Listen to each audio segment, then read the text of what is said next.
75 miliar. Sebuah angka yang menjadi palu godam pemutus rantai kemiskinan Maya.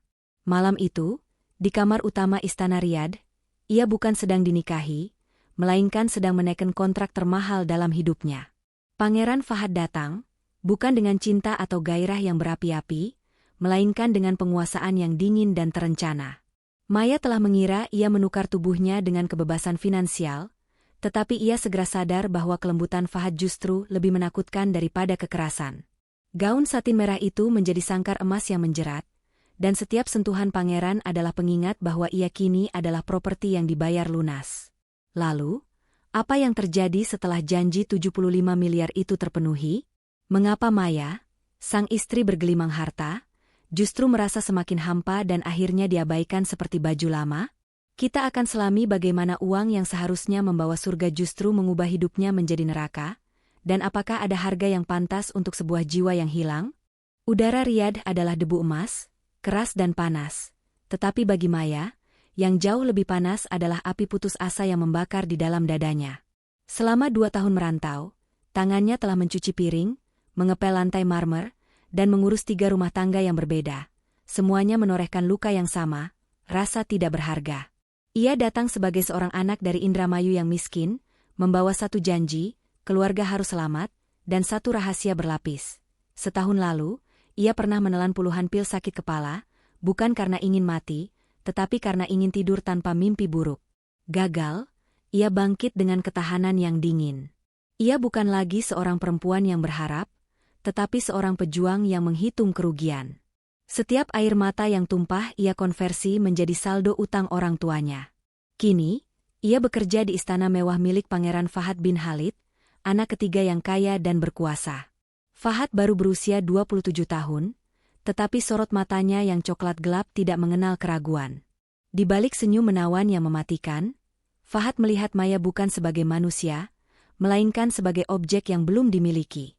Maya berusaha keras menjaga batas. Ia tahu daya pikat pangeran itu sebanding dengan tingkat bahayanya. Namun, setelah 2 tahun diperlakukan layaknya perabot, sedikit perhatian dari seorang bangsawan, bahkan yang berbahaya sekalipun, terasa seperti pengakuan yang dicarinya. Sore itu, di ruang tamu megah yang beraroma parfum mahal, Fahad mendekat. "Kamu berbeda dari pembantu lainnya," bisiknya. Tangannya yang dingin menyentuh pinggang Maya seolah memeriksa kualitas barang. Jantung Maya berdebar, bukan karena rasa suka, tetapi karena hasrat yang bercampur ketakutan, hasrat untuk berhenti menjadi yang tidak terlihat. Malamnya, di balkon, tawaran itu dilontarkan.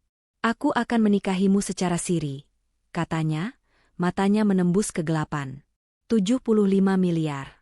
Itu bisa mengubah hidupmu. Hanya perlu melayaniku setiap malam. Dunia Maya seakan berhenti. 75 miliar. Ini bukan sekadar uang, ini adalah imunitas. Ini adalah jawaban atas mimpi buruk, kunci untuk rumah 2 lantai, dan tiket masuk kuliah adiknya. Itu adalah harga yang pantas untuk harga diri yang sudah lama ia gadaikan. Maya tahu ini adalah dosa yang disamarkan, sebuah transaksi yang dibalut dengan gelar agama.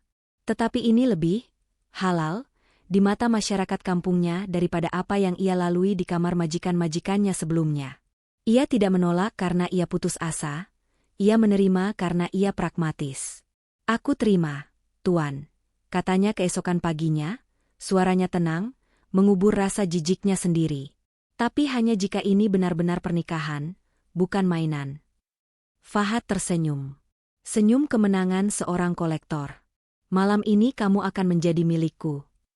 Di sana, di ambang pintu kamar pangeran Arab itu, Maya mengambil keputusan paling kontroversi dalam hidupnya. Ia menukar tubuhnya, bukan karena cintanya pada keluarga, tetapi karena ia membutuhkan kehormatan yang diberikan oleh uang.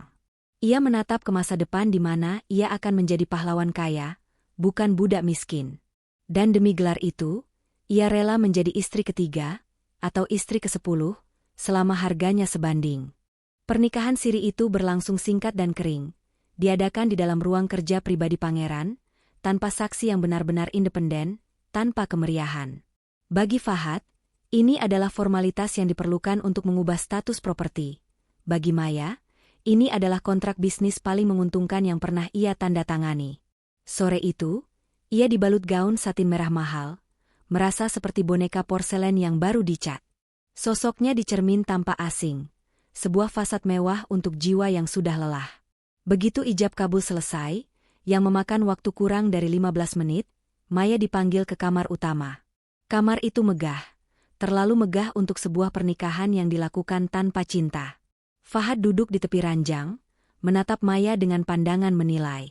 Tidak ada gairah yang menggebu, hanya kepemilikan yang dingin.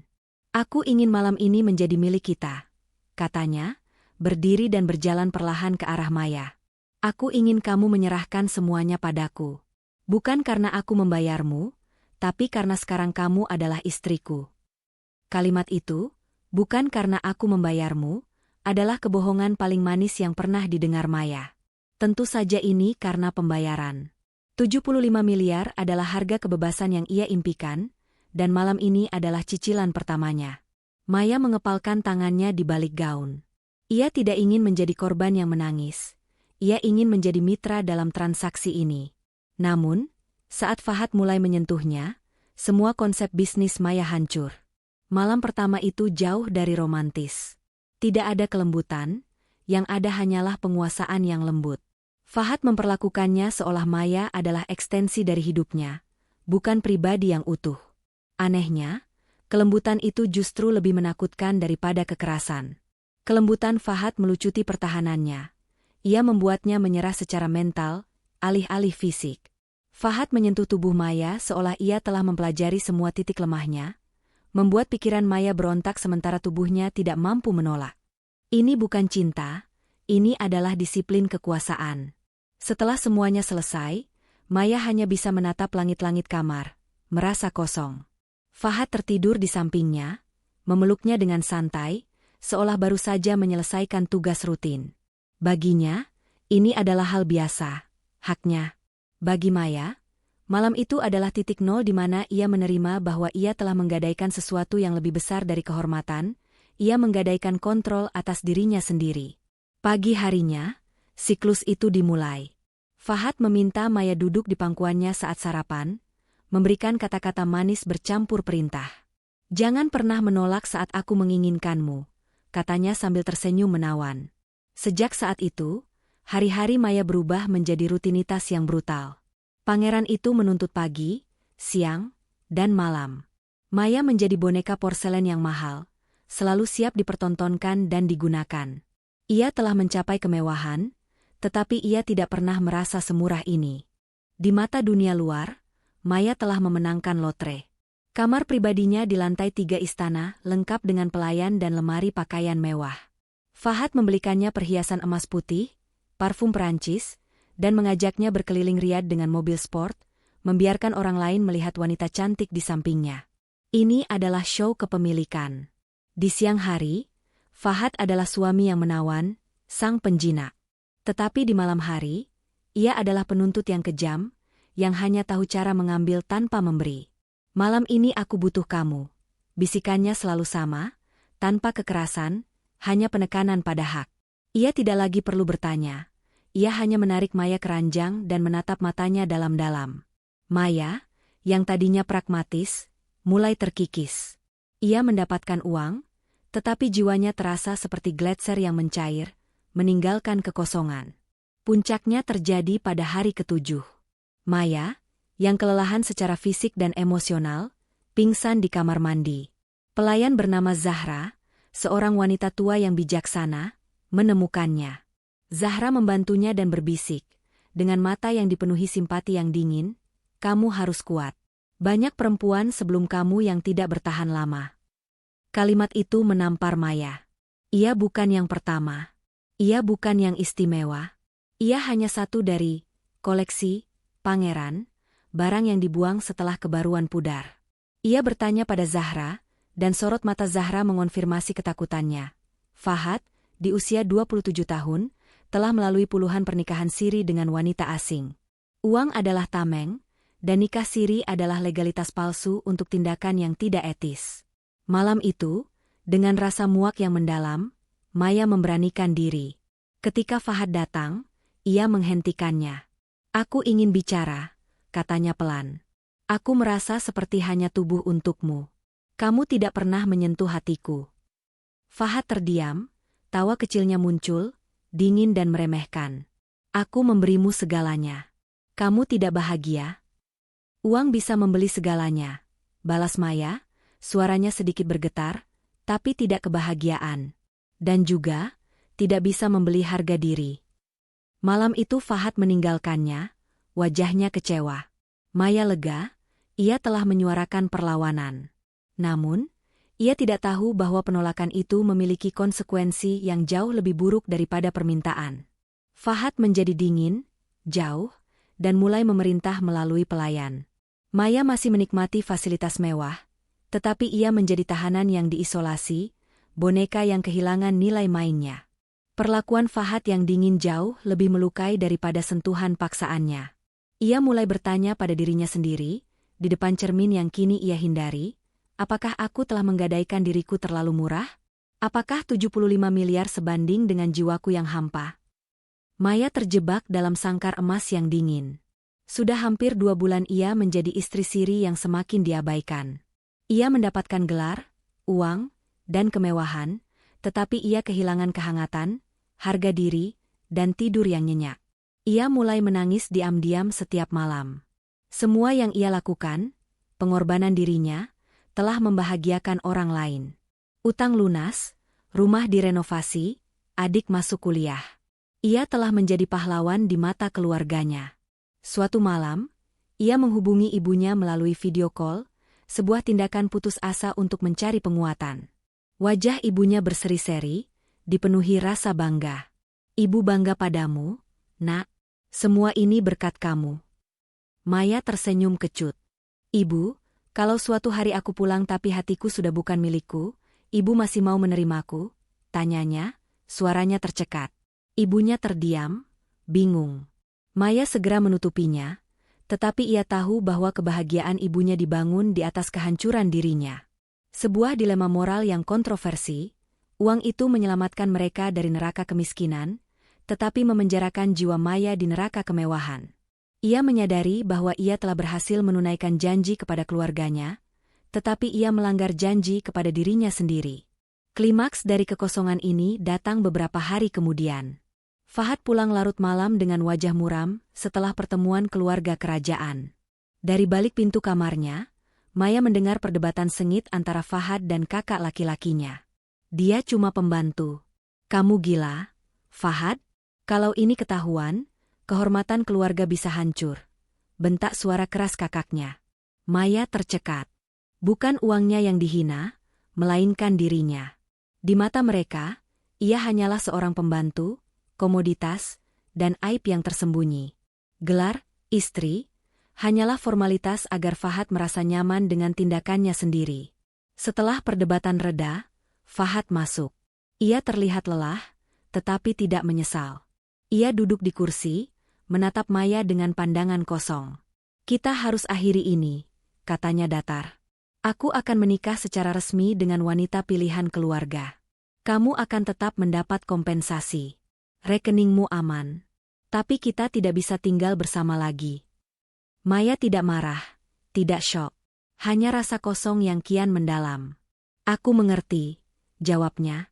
Senyum pahit terukir di bibirnya. Fahad tampak lega, seolah baru saja menyingkirkan masalah kecil. Ia bahkan memuji Maya. Kamu perempuan yang kuat, Maya. Malam itu, Maya tidur sendirian di ranjang besar itu. Tidak ada sentuhan, tidak ada tuntutan, hanya keheningan total. Dan dalam keheningan itu, ia sadar, ia telah kehilangan hatinya sejak malam pertama, dan yang tersisa hanyalah tubuh lelah yang kini sudah tidak menarik untuk dibeli lagi. 75 miliar telah dibayarkan, kontrak telah selesai, dan ia sekarang bebas dengan harga diri yang hancur. Beberapa hari kemudian, Maya dikembalikan ke tempat penampungan pekerja migran dengan mobil mewah. Tidak ada pelukan perpisahan. Hanya seorang pengawal yang berkata, Tuan Fahad berterima kasih atas semua waktumu. Ia pulang dengan pesawat, membawa uang yang melimpah dan memori yang mengerikan. 4 tahun ia merantau, 2 tahun menjadi budak, 2 tahun menjadi istri yang dibayar. Di Bandara Soekarno-Hatta, Ibu dan adiknya menyambutnya dengan pelukan hangat. "Anakku, kamu cantik banget sekarang," seru ibunya.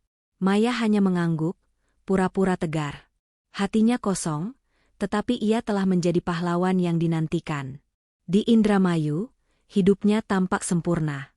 Rumah megah 2 lantai berdiri, motor baru, warung sembako berjalan lancar. Semua orang memujinya, "Mbak Maya luar biasa, baru pulang sudah sukses." Mereka tidak tahu bahwa setiap malam ia terjaga, sering menjerit dalam tidur, merasa tubuhnya masih berada di ranjang riad. Ia telah membeli kebahagiaan keluarganya, tetapi kebahagiaan itu tidak termasuk kebahagiaannya sendiri. Suatu hari, seorang pria bernama Rizky Hidayat, seorang guru honorer dengan gaji pas-pasan dan mata yang jujur, datang ke rumahnya. Rizky adalah teman kuliah adiknya. Ia tidak pernah membicarakan uang atau masa lalu Maya di Arab Saudi. Ia melihat Maya sebagai wanita biasa. Perlahan, Maya merasa nyaman. Saat mereka duduk di teras, Rizky bertanya, "Maya, kenapa kamu selalu tampak sedih?" Maya terdiam, dan untuk pertama kalinya sejak ia pulang, air matanya jatuh. "Aku pernah menjadi istri pria yang bahkan tidak pernah mencintaiku," bisiknya, kebenaran yang berat. "Aku bukan perempuan baik-baik." Rizky hanya tersenyum. "Kalau kamu kuat bertahan di masa lalu, justru itu bukti kamu luar biasa. Semua orang punya luka. Tapi tidak semua orang bisa pulang dan tetap berdiri." Kata-kata sederhana itu terasa seperti mengangkat beban bertonton dari punggungnya. Ia tidak butuh pujian atas kekayaannya, ia butuh penerimaan atas lukanya. Beberapa bulan kemudian, Rizky melamarnya dengan sederhana. Tidak ada mahar berlebihan, tidak ada janji kemewahan. Hanya niat baik dan hati yang tulus. Maya ragu, karena Rizky tidak akan pernah mampu memberinya apa yang Fahad tawarkan. Tetapi ibunya berkata, "Kamu sudah cukup menderita. Kali ini biarkan bahagia datang tanpa kamu kejar." Ia menikah dengan Rizky, seorang pria yang tidak bergelimang harta, tetapi memberinya ketenangan. Rizky tidak pernah menyentuhnya tanpa izin. Ia tidak pernah menuntut. Ia menghormatinya. Uang 75 miliar itu sebagian besar telah ia bagikan, sisanya ditabung. Ia tidak lagi tinggal di istana mewah, tetapi di rumah kecil sederhana yang mereka cicil. Maya tidak lagi memakai gaun mahal. Tetapi setiap kali ia melihat wajah suaminya, ia merasa seperti ratu. Kebahagiaan sejati bukanlah dari jumlah uang itu, meskipun uang itu membeli fondasi untuk rumah barunya. Melainkan datang saat ia bangun pagi, melihat wajah Rizky di sampingnya, dan sadar bahwa ia telah menjadi milik dirinya sendiri, bukan milik orang lain yang bisa membeli hak atas tubuhnya. Penebusannya tidak sempurna, karena luka batinnya akan selalu ada, tetapi ia akhirnya menemukan kedamaian dalam keputusannya yang kontroversi itu. Maya akhirnya pulang, bukan sebagai pengantin, melainkan sebagai mantan koleksi yang dilepaskan, membawa kekayaan yang menyelamatkan keluarganya dari kemiskinan, tetapi meninggalkan hati yang hampa. Butuh waktu lama baginya untuk menemukan ketenangan, yang ironisnya, ia temukan bukan pada harta pangeran, melainkan pada keikhlasan seorang guru honorer bernama Rizky. Hikmah utama dari kisah kontroversi ini adalah bahwa uang mungkin mampu membeli kenyamanan, kemewahan, dan bahkan gelar, tetapi tidak akan pernah bisa membeli harga diri, kedamaian, dan cinta sejati. Jangan pernah menggadaikan diri Anda demi janji materi, sebab jiwa yang hancur lebih mahal harganya daripada 75 miliar. Ingatlah, cerita ini adalah fiktif. Namun kami merancangnya serealistis mungkin agar pelajaran dan dilema moralnya dapat kita ambil dan renungkan bersama.